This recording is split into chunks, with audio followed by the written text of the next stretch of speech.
तर मित्रांनो आपण आता सेकंड कास्ट करणार आहे. पिठाचाच वापर करणार आहे मित्रांनो आपण.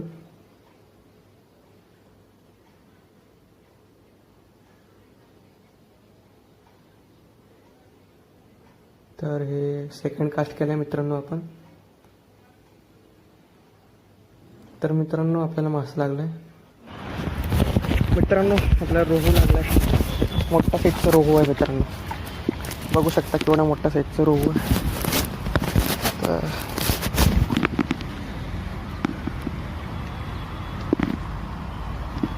केवढा मोठा साईज, चांगला साईज आहे मित्रांनो. तर मित्रांनो तुम्ही बघू शकता केवढा चांगला साईजचा रोहू आहे. केवढा मोठा साईज आहे मित्रांनो रोहू माशाचा. बघा मित्रांनो केवढा मोठा साईज आहे मित्रांनो माशाचा. हे बघा मित्रांनो केवढी चांगली साईज आहे, केवढा मोठा साईज आहे. माझ्या हातावरून कम्पेअर करू शकता तुम्ही.